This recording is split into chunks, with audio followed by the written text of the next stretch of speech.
I think now we are coming to the international standards where we have standards for allopathic clinical research. There is one organization known as ICH, International Conference on Harmonization, where all the regulatory authorities throughout the world come to a platform and make some standards. Those are not rules; they are guidelines. ICH GCP guidelines.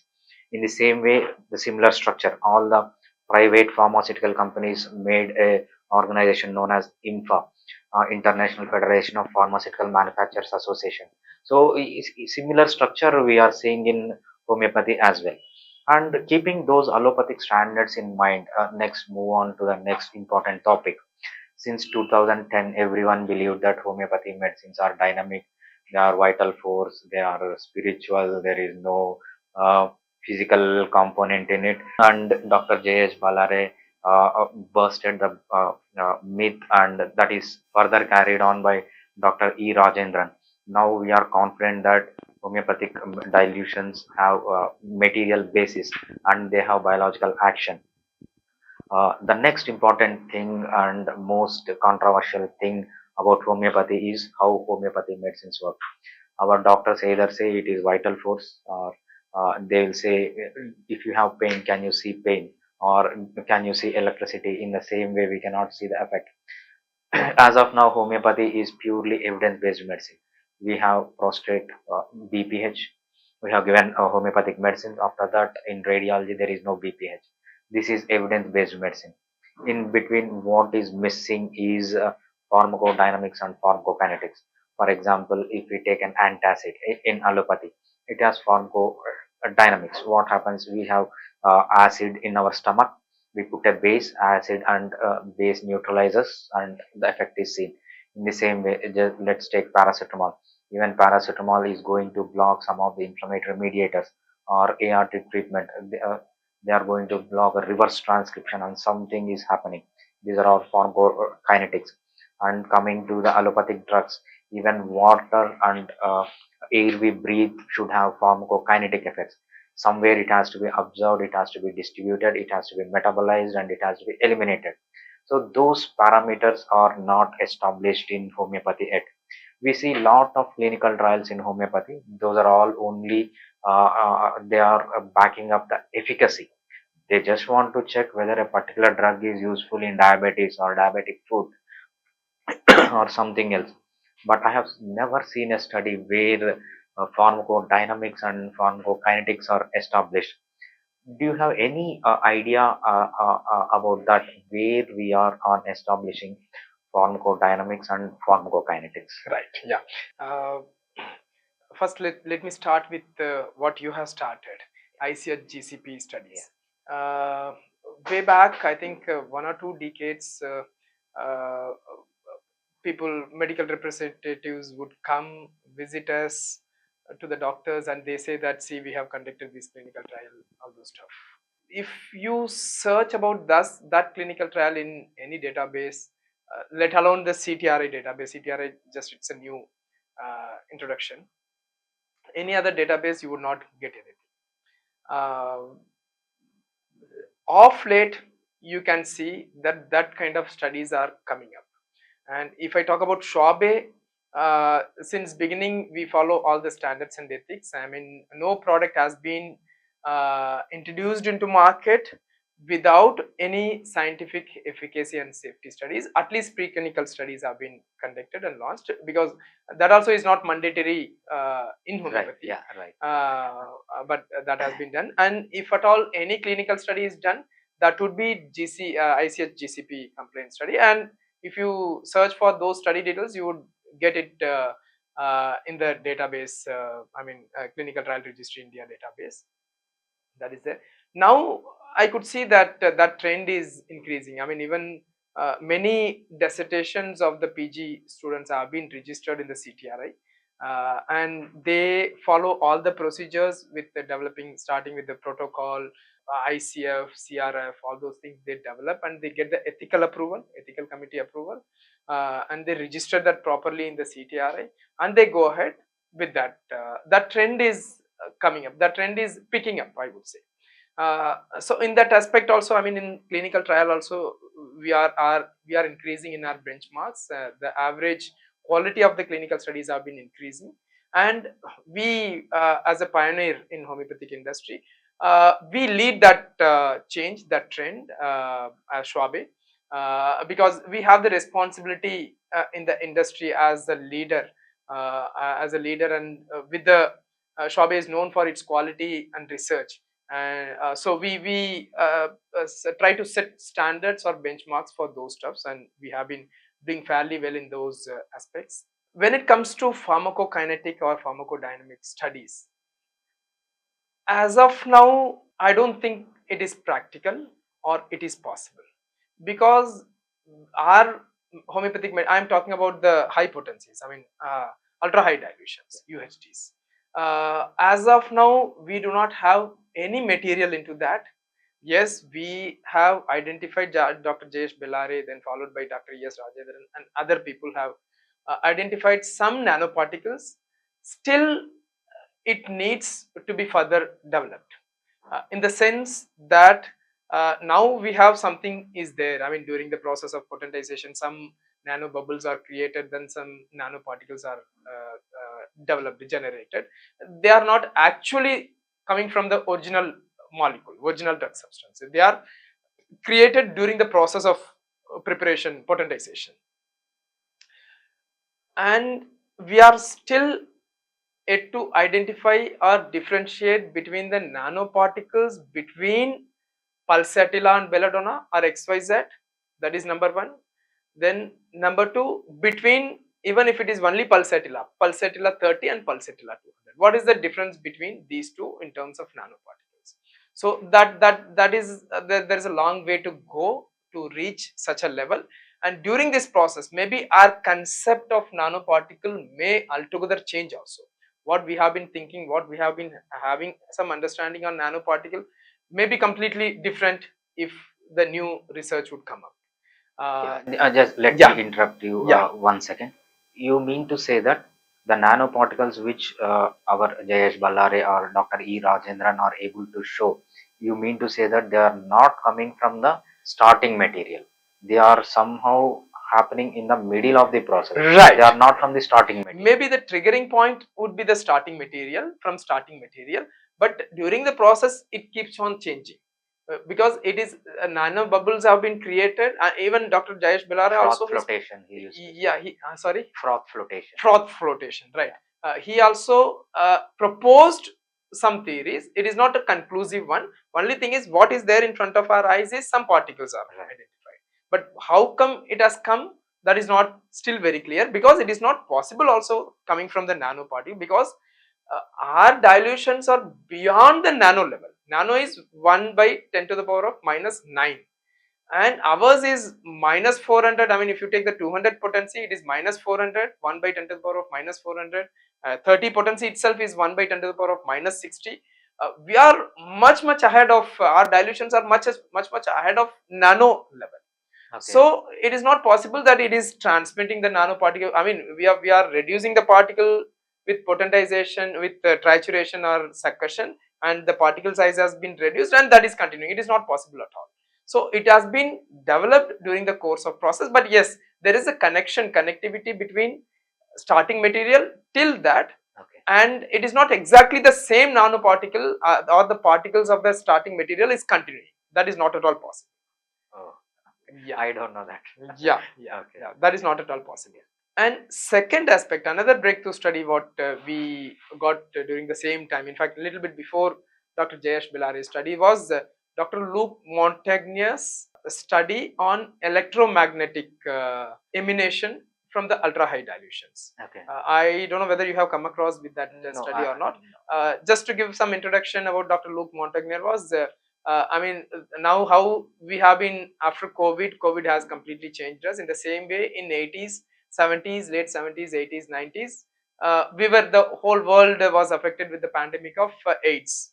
You know that. Yeah. And the people who identified it is because of the virus, and that virus is this, and we are naming it as HIV, human immunodeficiency virus, were two people. One among them is Dr. Luc Montagnier. Okay. and he was awarded with Nobel Prize for discovering HIV virus. He was, when he was working in his laboratory, he found that in the bacterial DNA sequence there are some electromagnetic radiation coming out, electromagnetic waves or radiation, they are coming out. He started measuring it with some machine, and it was coming out. Then he thought of, okay, let me see how much it is coming out if I would dilute it. Then he diluted it, then again it was coming, then he diluted it, something similar to how we do it in homeopathy, 10 times. He first diluted 10 times, then the electromagnetic radiation coming out, then again he diluted that into again 10 times, like our 2x potency, then it was coming. Then in the same way, like 3x potency, again 10 times, he kept on diluting up to 30x potency, which is approximately, which is equal to our 30ch potency. Still it was coming out, the electromagnetic radiation was coming. He could be able to detect, the machine could be able to detect. So he found that when we are, I mean, each substance in the world has some kind of electromagnetic force. For example, when we comb and just we can see the pull of our hair because of that electromagnetic attraction, right? So everything is made up of atom containing electron, proton, neutron, positive, negative energies, and everything have one of the other kind of electromagnetic property. That's why, I mean, if you are just dropping down any object, it goes down to the earth because of the, because it is pulling gravity, down for gravity force. If that is not there, then that kind of effect would not happen. So that electromagnetic property has been during the process of potentization, when we are doing trituration, something similar to when you are taking a, as Dr. Hanneman said, when you are taking a magnetic rod and an iron rod, if you keep on rubbing, then the electromagnetic property is transferred to the just a blind iron also.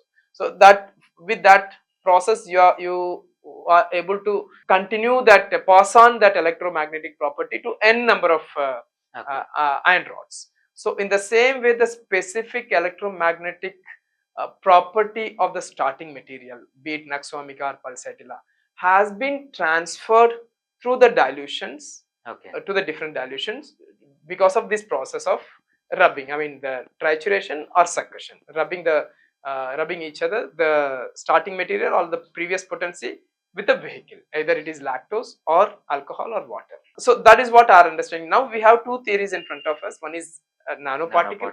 Second one is electromagnetic theory. And here I think I would see that majorly the action of homeopathic medicines are because of that electromagnetic property, where the side effects or the pharmacological actions of the starting material has been removed. That's why we have mercury, arsenic, even datura, whatever the poisonous substances, when we are giving, administering, there is no side effect, and only their positive effects in form of electromagnetic property has been transferred to the higher potencies. And that electromagnetic property may be different between the each potency, 30 and 200 potency. And the moment we could be able to more characterize this electromagnetic property and this nanoparticle, then we could be able to do more research on pharmacokinetics and pharmacodynamics. Here I would like to point out one I have read somewhere, I don't recall exactly where. It is something like a radio frequency from the radio station to the radio. There is a frequency coming from the radio station, and when you are tuning into that particular frequency, you are getting those signals. The receiver radio could be able to receive that signal, and that can transmit that into sound. In the same way, we can analog that to, I mean, the drug and disease, the person when here we are tuning the radio, but in this case we have to tune the medicine. I mean, the homeopathic doctor has to first identify what kind of frequency the patient has in terms of case taking and matching with the materia medica, repertorization and materia medica. The moment we are giving the most fine-tuned electromagnetic property in form of pulsatilla or calcarea or whatever in the right potency, 30, 200 or 1 m, then the patient could be able to receive it better and to respond it better. So once these things would be characterized, then we can strategize how the pharmacokinetics and pharmacodynamics would be studied in the living systems. Then that would give us more relevant information. Here, unlike allopathic drugs where you have to study different drugs, pharmacodynamics and pharmacokinetics. For paracetamol, it would be different. For diclofenac, it would be different. I don't think for homeopathy it would be different for different drugs. Only one way of pharmacokinetic or pharmacokinetic action would be there.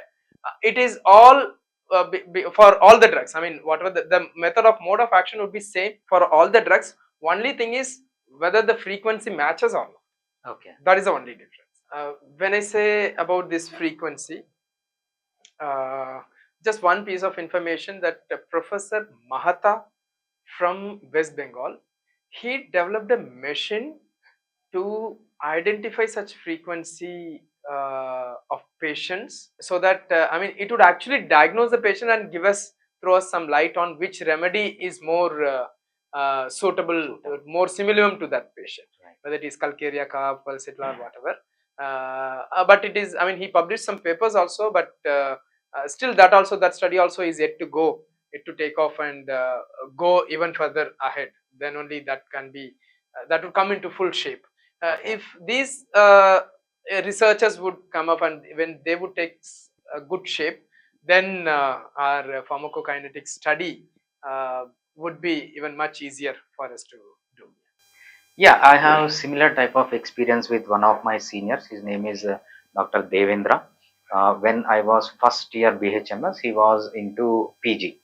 One day, we all used to stay in the same place near Ramantapur Government Homeopathic Medical College. On one Sunday, I was going on my way, and he was waiting at his doorsteps. He was in some other room. He was waiting at his doorsteps. And while I am going, he called me, "Hey, brother, come here." So I went to him. "I want 50 minutes of your time. So I want to do an experiment." We thought we were first year at that time, so let's enjoy the experiment. And I went and sat. What he did, he just placed a thermometer, electrode thermometer on somewhere on the skin, and he taken the temperature reading every 5 minutes, maybe for every 5 minutes for half an hour he has taken. After that, he has given a particular drug, maybe natamur or pulsatilla, some deep acting remedy he has given, and he has taken the temperature every 5 minutes. Those two temperature graphs varied. Right. So I asked him, "So what are you doing? What is this?" He was telling that there is some vital force, that vital force. I directly told him, "I don't believe in vital force." Right. Then you are the right person for me to explain. And he explained. Okay. What he told, So, have you studied physiology? Yeah, I have completed my first year. I have studied physiology. Which is the temperature center of the brain? I told hypothalamus. Okay. Which is the personality center of the brain? I told hypothalamus. Hypothalamus is the main determinant of the personality. Then if I am measuring your temperature, what it means is I am checking your hypothalamus activity. Right. So what he demonstrated, let's take a 5 minutes temperature graph of one individual, and he has several graphs after giving a particular remedy. For example, if a pulsatilla is given and he takes the temperature, it has a different pattern. Natamur, it has a different pattern. Without giving the medicine, he takes the temperature graph and matches with the graph which is already given. If it is close, it is considered as similar. Right. So this was the explanation given by him, and I was shocked at that time. I thought that there are some good people in homeopathy where homeopathy is safe. Right. Yeah, that's right. Yeah, even I remember Dr. Devendra during his PG time itself, if I'm not wrong. I mean, we had a conversation also. Those days, there was no Facebook or Insta. Those days, there was one Orkut. Right, Orkut. Orkut. Yeah, I think I remember that we used to conversate in Orkut. And then mobile phone was there, but WhatsApp was not there. I think we spoke also sometime. But we never met. But he was a very enthusiastic homeopath, having knowledge and having interest in the basic homeopathic research. Yes, I mean he was working with CCRH also for some time. Then I lost touch with him for Okay. quite some time.